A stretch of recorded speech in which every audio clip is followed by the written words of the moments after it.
Submitted for your approval. Submitted for your approval. Another dimension. Submitted for your approval. Another dimension. Submitted for your Shadow. approval. Another dimension. Submitted for your Shadow. approval. Another dimension. Self. Submitted for your Shadow. approval. Another Twilight Zone. Submitted for your approval. The Twilight Zone. Submitted for your approval. The Twilight Zone. Hello, hello, hello. You're listening to a podcast not only of sound, but also of mind. It's Time to Rewind is a podcast that takes a journey into a wondrous land of time loops whose boundaries are that of imagination.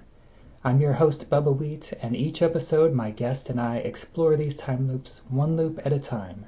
This stop is Trapped in the Twilight Zone, and this is the second stop at 2020's Season 2, Episode 9, Try, starting at the beginning of the episode with a montage of museum masks with creepy music, and ending at 9 minutes and 27 seconds with Jordan Peele giving his opening narration. Here with me is guest Emily Slade from the Through Dangers Untold podcast. How are you doing today? I'm doing well, thank you. How are you? I'm doing good. I'm glad to have you here and talking about this first chunk of this episode, which as I started writing my notes, I just kept writing and writing and writing. I could not believe how much is packed into these first 9 minutes. Yeah. But before I get into that, I guess I should ask you, had you seen this episode before? Like, what are your thoughts on the episode as a whole? Yeah, no, I hadn't seen the episode at all before. I didn't even know that they had resurrected the Twilight Zone. I watched part 1 and then 2, and then I literally couldn't wait to see how it wrapped up. I was so engrossed, and I was like responding out loud to things that were happening. It was very evocative, so I really, really, really enjoyed it.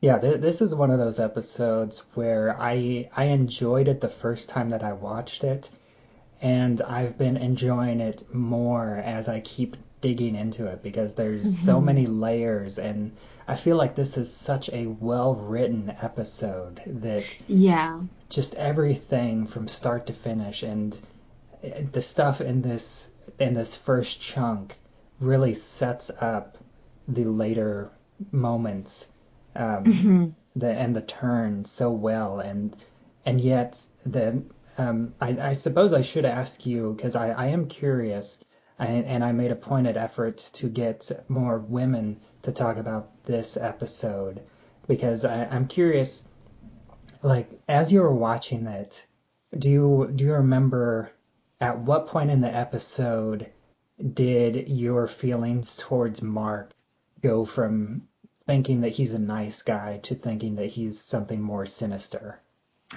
It's such an interesting question because there's a moment where they start to peel off the first layer with the water bottle moment.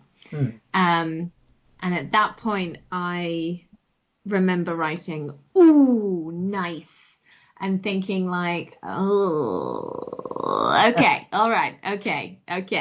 And then I wrote another note of like, I think I know what he's doing, and to be honest, I would do the same.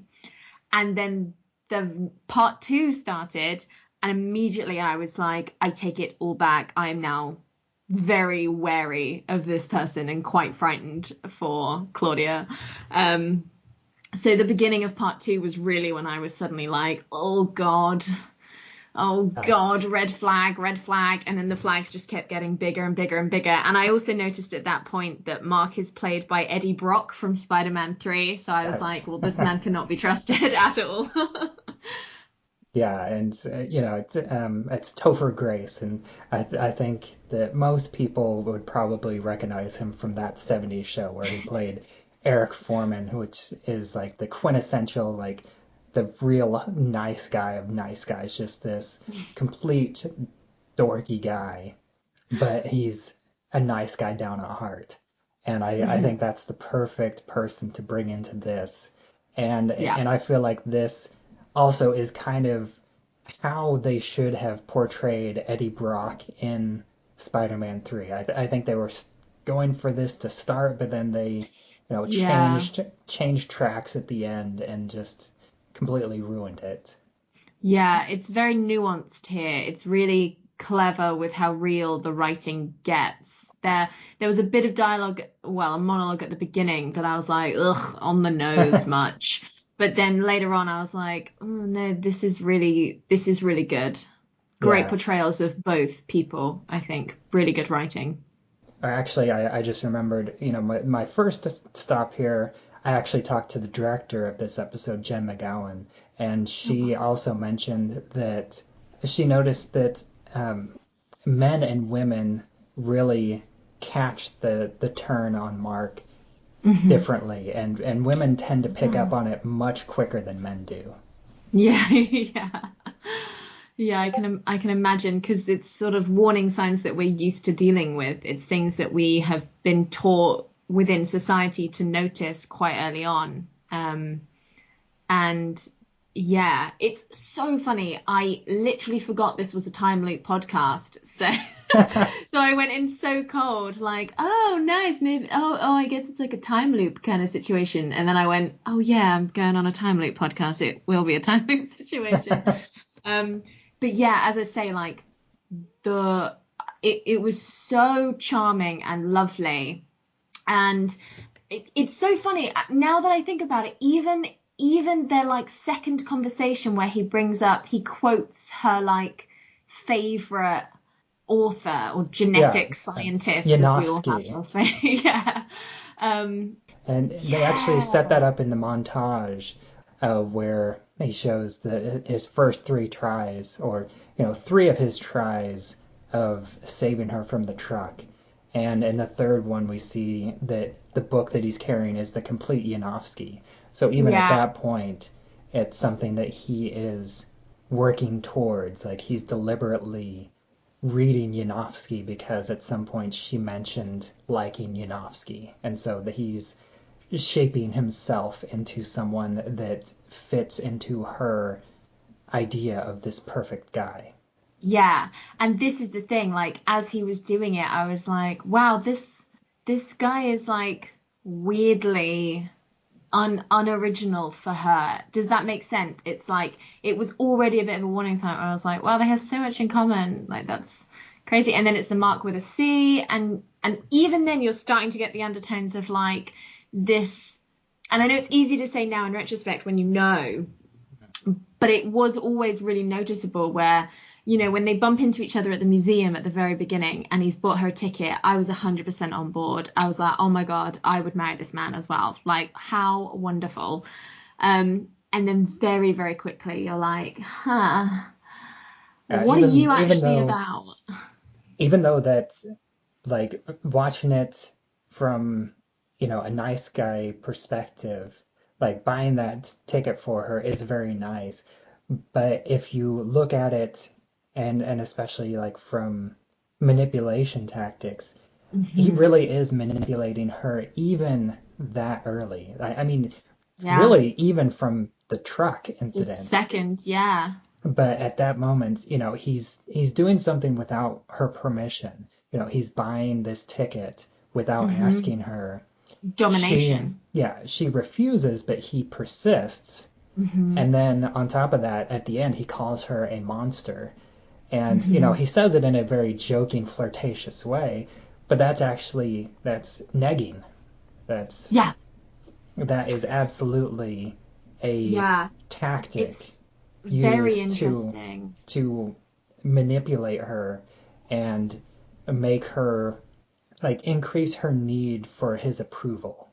And that's, like, definitely a tactic that's used by I can't think of the term, but creeps. Yeah. And there's another bit later on when he basically assaults her. He uses the oar to like pat her, and then immediately is like, "See, like I knew that you would get that as a joke, whereas others wouldn't." And like that's awful because it's like other girls are not cool with me casually sexually assaulting them.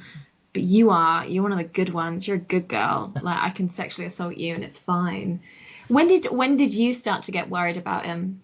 At this point, I can't really remember because, I've seen this episode several times already. And I know, like, I think the big moment, which I'm going to wait to talk about it in the next episode, because I think it's really that second chunk where the turn started for me.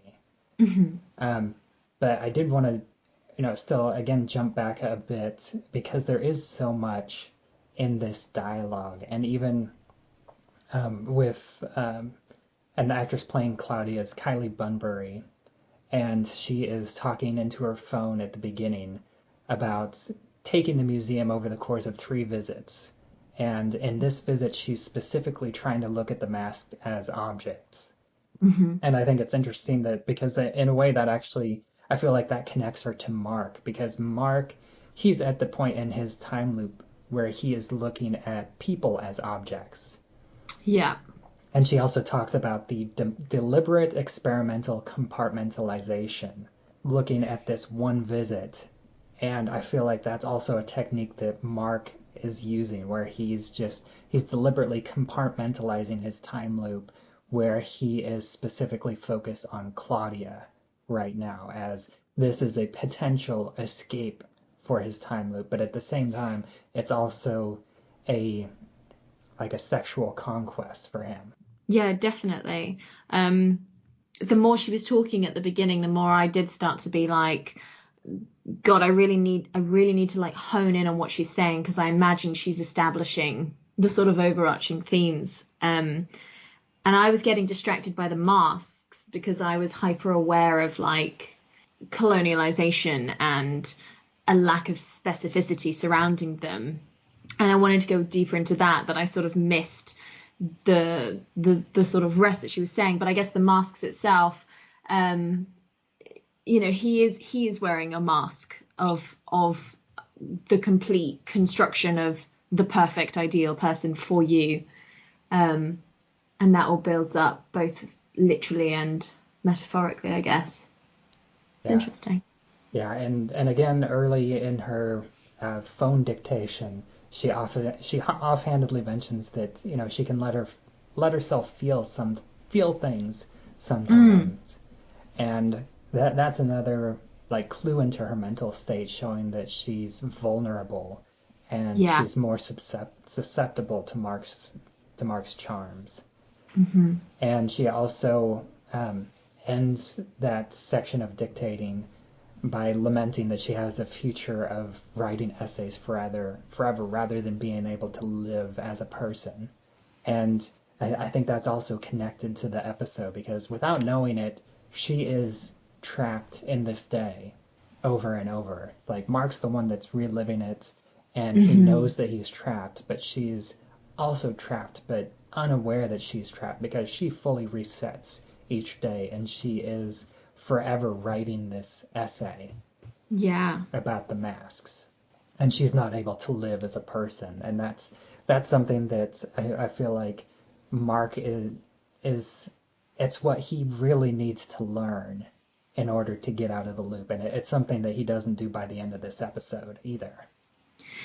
Yeah, it's interesting. Without skipping too much to the end, I liked that there wasn't a major.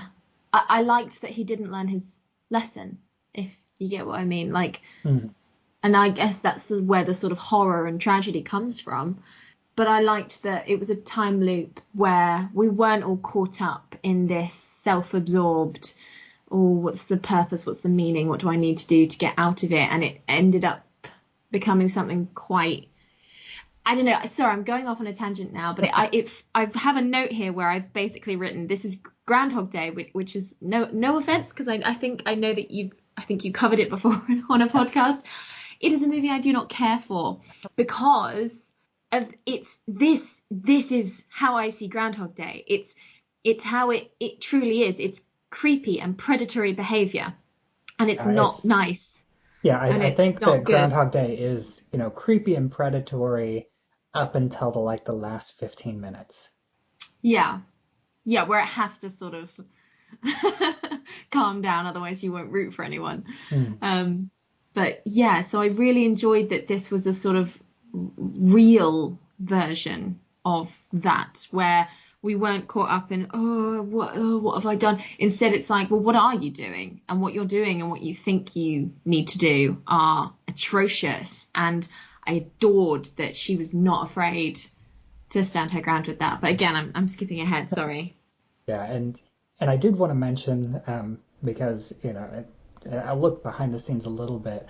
I already recorded the next three episodes of him trying initially trying to save her from the truck. And one thing that I noticed is his outfits in Mm, each of those repetitions are different. So I wanted yeah. to talk a little bit about his outfit during this time, which is, he's wearing a beanie and he has his scarf that was in the last of the three. But this time it's tucked into his jacket and it's zipped all the way up. And Hmm. he's wearing a different set of glasses, and these glasses are frameless. Yeah. And I think that that's interesting that he does continually change his appearance slightly, where he Yeah. just makes, little changes here and there during each of his days, at least from what they show us, because, we don't see a lot of his previous days. We're only kind of given hints. Hmm.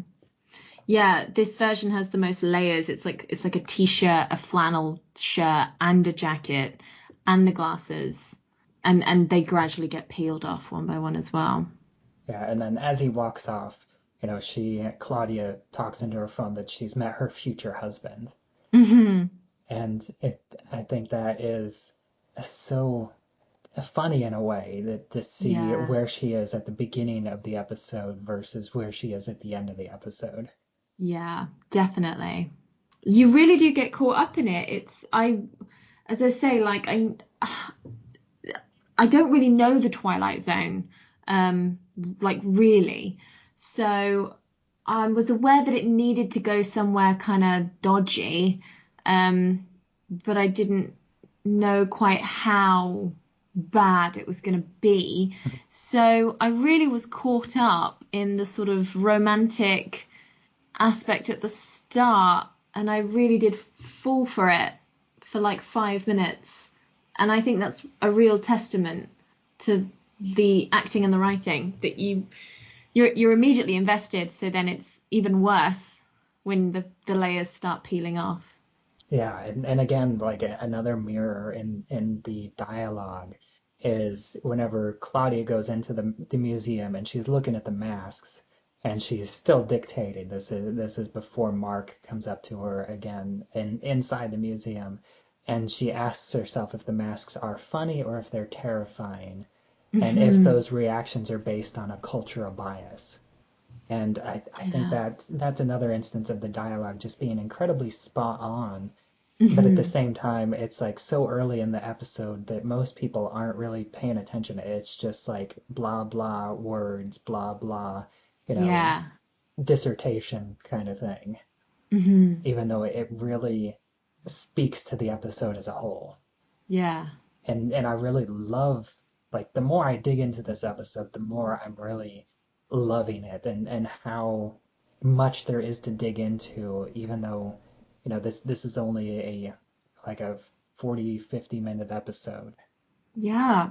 There's so much to think about. Like, is there ever a time where he could succeed with this course of action? And we know they have succeeded in sort of ways before, but fundamentally, is it is it something that could ever truly succeed because of fundamentally what it is?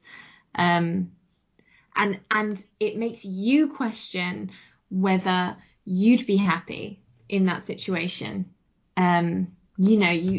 Within society, we've been fed this idea that he's clinging on to of romantic love and if you do this, then you're owed that sort of thing.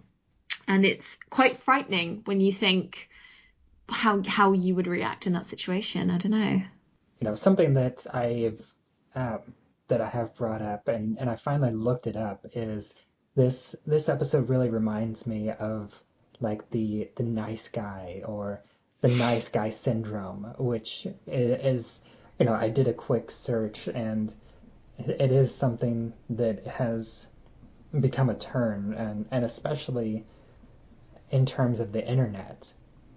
And I do love that in Jordan Peele's narration at the end of this section, at the end of this chunk, he does specifically mention that it's a blind date not set up by the internet.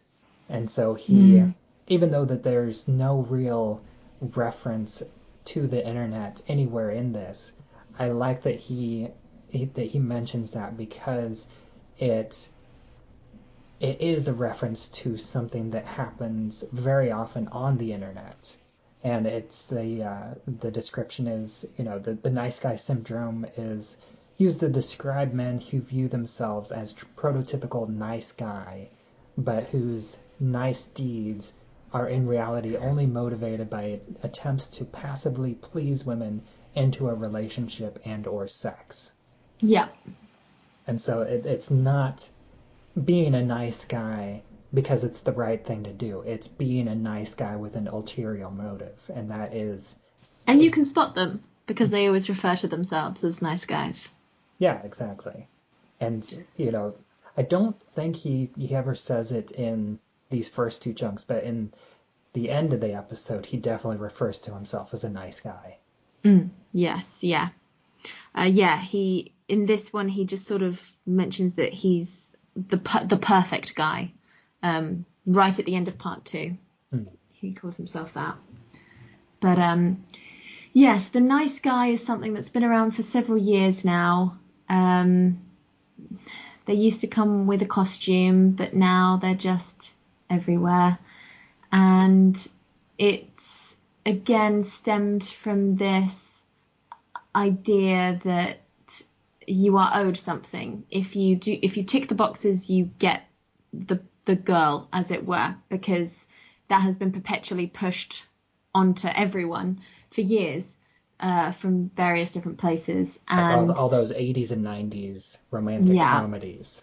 Yeah, if you play the song outside of her house, she'll come running. If you interrupt the wedding, she'll be grateful. All of these things that don't ever take into consideration that women are human people.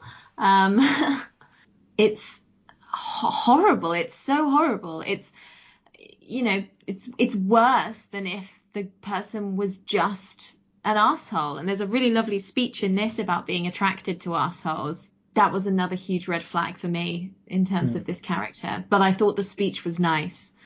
And it's so unfair for her, because what seems so genuinely sweet, and again, it really ties into this idea of like it was scripted. He knew exactly what he was doing. None of it was real, which is a shame, because you want that perfect filmic play of events to happen, which is why she probably is immediately swept up with, gosh, there goes my future husband. Like, that was amazing.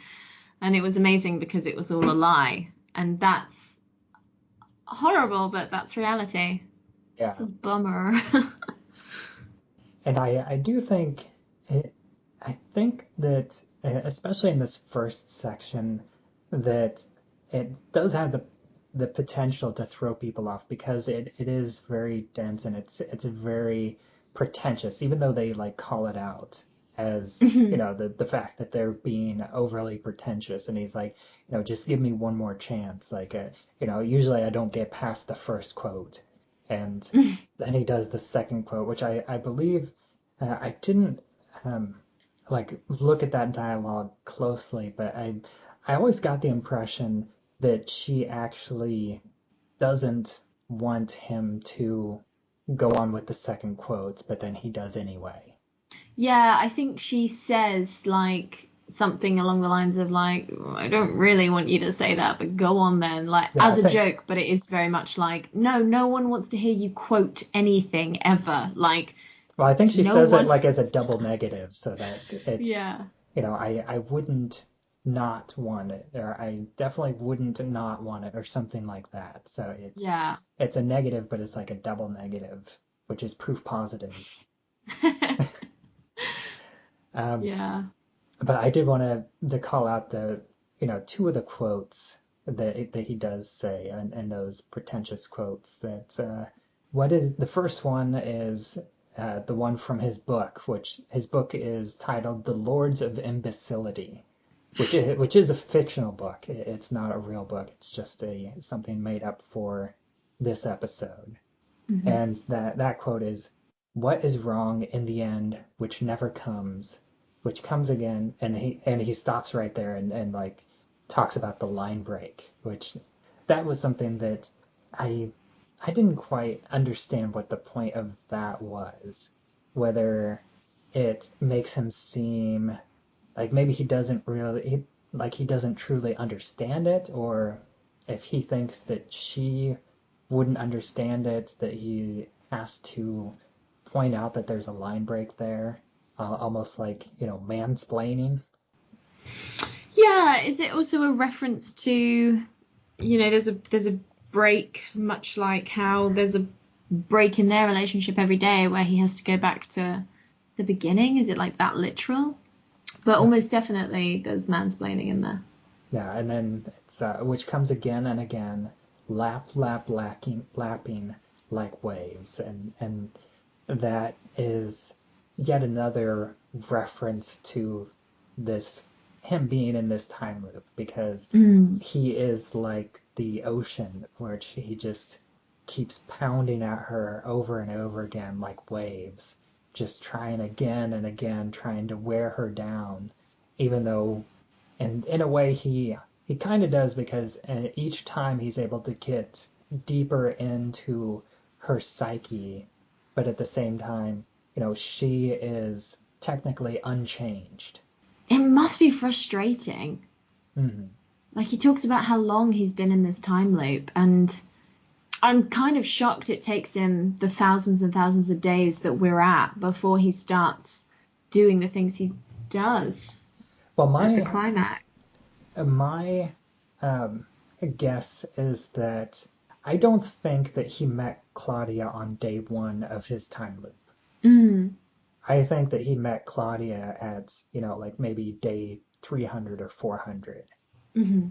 And then, once he zeroed in on her, then he spent hundreds of days trying to focus on her. Yeah. Where he's like, I've tried all these other times, and it does make me think that, I don't think that he's been trying to get Claudia from day one in his time loop. I think that that's something that he kind of came at later on. And then, Yeah, and assumed, like in the movies, that this is how you get out. yeah, he's like, this is my Rita. Mm. And let's see, the last note I have for this episode.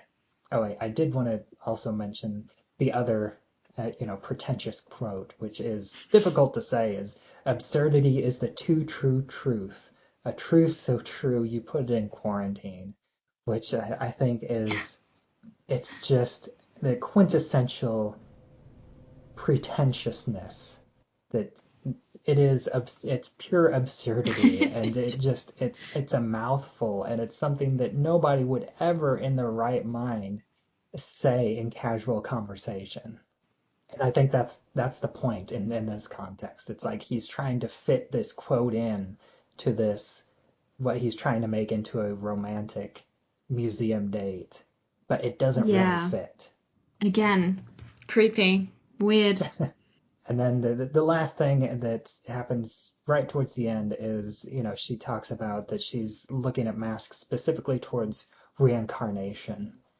And I think that's another, um, allusion to repetition, and in a way, Mark is reincarnating himself every single day Mm. into the same day over and over again. Yeah. And I really love that. And like I said, the more I dig into this, the more I really love it, and the more that there is just so much to unpack just in these in these first 9.5 minutes. Yeah. It's so deep, and I only did watch it the once through, but I'd be interested to go back, as I imagine all time loop stuff reveals. There's always so much more to pay attention to the second time round. So did you have anything else for this first chunk? No, again, I didn't realize that Jordan Peele had been the one to resurrect the Twilight Zone, and that the Twilight Zone had an on-screen narrator.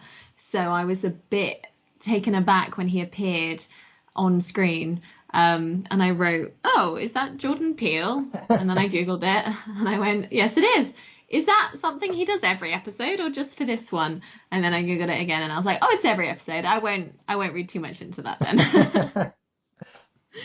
Yeah, and something that I made the decision to do with these two Jordan Peele episodes, because with the classic series I was only really able to dig into 3 of the classic episodes, and watching them really made me want to watch more. So I decided for each of these I'm also going to have just a brief discussion about one of the other classic episodes that don't have anything to do with time loops. And so the one that I chose for this episode is from the first season. It's called The Lonely. And in this episode, it is Jack Warner plays a prisoner and in the future, and he's sent to a planet or an asteroid, I guess they call it. Basically, this desert asteroid where it's the future's version of solitary confinement, where he's sentenced to 50 years um, for homicide, even though he claims that it was self-defense. And his, I guess, like prison warden, which comes every 3 months with supplies, takes pity on him and gives him this gift of an android, a woman android. And so through the episode, it's about him. He initially rejects the android. It's like, "You're a machine, you're fake." And then she starts crying, and then that immediately makes him feel sympathy for her. And then over the course of, I think, a year or so, he falls in love with her and starts to think of her as a real person. And then his warden comes back and he's like, "Oh, you've been released. All these people have been pardoned. They've discontinued this version of solitary confinement, but you're only allowed 15 pounds of luggage." And he's like, "Okay, me and the robot's going to get on board." And he's like, "No, you only have 15 pounds of luggage." And it ends with the prison warden shooting Alicia in the face and revealing that, she's just, circuitry underneath her face, for him to snap out of it and realize that, oh yeah, she was just a thing. She's not a real person. And this was an episode that I had seen before a while ago. It's one that I remembered, and I don't think it's generally considered, like top tier Twilight Zone, but I really enjoyed it, and I picked this one as well just because of the connection to this episode, where it's a relationship, but it's based on something that's not real. And in the classic episode's case, she it was not real. She is just circuitry and programming, and she is basically, in a way, she is almost more like Mark, because she is programmed to more or less become an extension of Jack Warner's character. And, she becomes this like perfect companion because that's exactly how she's designed, because she, likes everything that he likes, and she is interested in everything that he's interested in. And I like that parallel. And so that's why I chose this episode to talk about. Had That's you cool. Had you heard about this episode at all before? No, literally, Twilight Zone is William Shatner on a plane with a gremlin, and like that's it. That's all I know about the Twilight Zone at all. But I read the Wikipedia summary for this one, and yeah, I found that very interesting. I wonder what the social commentary from the late 50s, early 60s is on that, because yeah, in theory that sounds ideal and perfect, but the captain is very much of the opinion of like, that's not real, that's your loneliness, which is quite nice in a weird way. Sounds quite violent as well, shooting her like full on in the face to expose her circuitry and stuff. That's all I have for this episode. I'd like to thank you for joining me. And why don't you go ahead and take a minute to let everybody else know where they can find you online? Yes, so Through Dangers Untold is on Facebook and Instagram and Twitter, I think at Untold Danger. We're breaking down Labyrinth scene by scene. You can find me on Twitter at Emily Slade 1 and on Instagram at Emily Slade 001. And as always, I am Bubbawheat, and you can find me at flightstitesandmovienights.com. You can find me on Twitter at Bubbawheat. You can find this show, It's Time to Rewind, on Anchor.fm, as well as anywhere else where you listen to podcasts. I also have a Facebook group, It's Time to Rewind, a time loop group, where you can come and discuss episodes as they come out, and also have discussion on other time loop movies and TV shows as they come out. And until next time, I will still be here, trapped in the Twilight Zone. Submitted for your approval. Submitted for your approval. Another dimension. Submitted Light. for your approval. Another dimension. Submitted Light. for your Shadow. approval. Another dimension. Submitted Light. for your Shadow. approval. Another dimension. Self. Submitted Light. for your Shadow. approval. Another Twilight Zone. Submitted for your approval. The Twilight Zone. Submitted for your approval. The Twilight Zone. You want to hear another? I don't, specifically not. Nobody usually lets me get through one quote, so I thought I might kind of press my luck. So. Yeah, go ahead. Okay, absurdity is the too true truth. The truth so true, we put it in quarantine.